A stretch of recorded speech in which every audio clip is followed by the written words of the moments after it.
Bonjour à tous, aujourd'hui je vous propose de voir comment on fait un plan, c'est-à-dire le plan du commentaire d'arrêt, et je vais essayer de vous expliquer parce que c'est vraiment pas facile.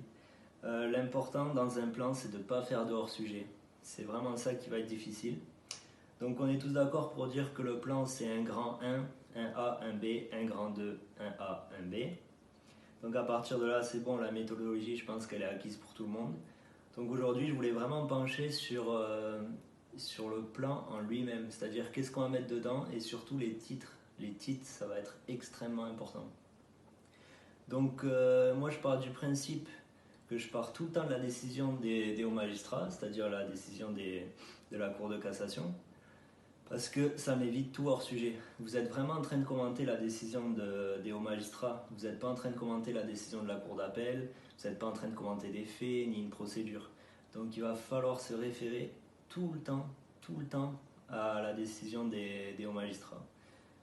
Donc généralement c'est la partie qui est tout à la fin de votre commentaire, comme on a vu dans la vidéo sur l'introduction. Moi en l'espèce, elle commence par « qu'en statuant ainsi ». Et là je vais regarder tous les mots importants. C'est-à-dire déjà je vois un fondement juridique, je vois l'article 79-1 alinéa 3. Donc là, vous prenez le code civil, vous allez voir l'article, vous allez voir de quoi ça parle, comme ça vous êtes sûr de ne pas faire de hors-sujet. Vous regardez les jurisprudences.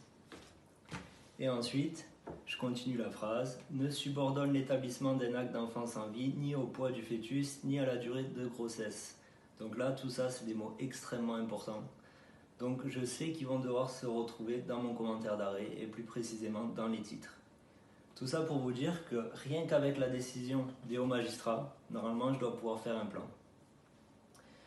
Ensuite, je voulais vous faire part de quelques petits pièges, des choses qui ont fait que j'ai eu des mauvaises notes en première année, parce que vraiment ça arrive à tout le monde.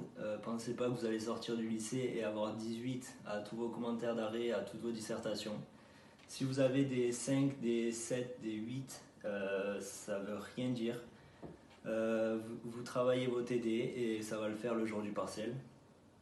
Vraiment, on peut passer d'un 6,5, j'ai déjà eu 6,5 en pénal et 15 au vrai CM. Donc vraiment, perdez pas la motivation quand vous avez des mauvaises notes en TD. C'est très difficile en première année. Donc ce que je voulais vous dire, c'est que les profs, ils regardent vraiment énormément, ils passent du temps sur la problématique et sur les titres du plan. Donc assurez-vous de faire des bons titres dans votre plan. Ensuite, je voulais vous dire de ne pas faire de dissertation, c'est un commentaire d'arrêt. Donc vraiment collé à la décision des hauts magistrats.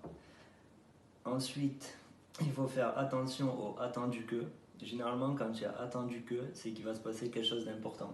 Ça va être soit les faits, soit la procédure, soit une décision de la cour d'appel ou des hauts magistrats. Ensuite, les jurisprudences. Maintenant, vous savez ce que c'est une jurisprudence. Donc ça, c'est très important parce que c'est un fondement juridique. Donc essayez de les placer au bon moment dans votre plan. Pour la structure du plan, il faut savoir que le B du grand 1 et le A du grand 2, c'est vraiment les parties les plus importantes. Donc essayez de fournir les meilleurs fondements dans ces deux parties-là. Ensuite, pour être sûr de jamais faire de hors-sujet, vous recitez les fondements tout au long de votre commentaire d'arrêt. Il vaut mieux le citer 2 fois que l'oublier.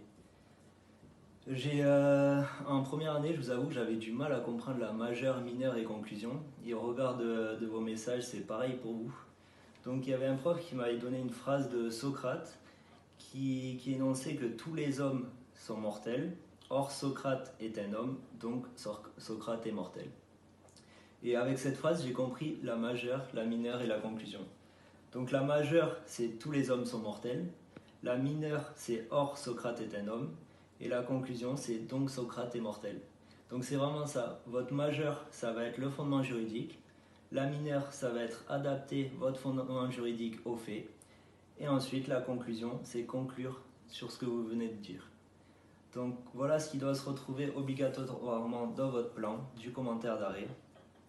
Je ne vais pas faire une vidéo de 15 minutes parce que je sais que déjà vous avez beaucoup de méthodologie.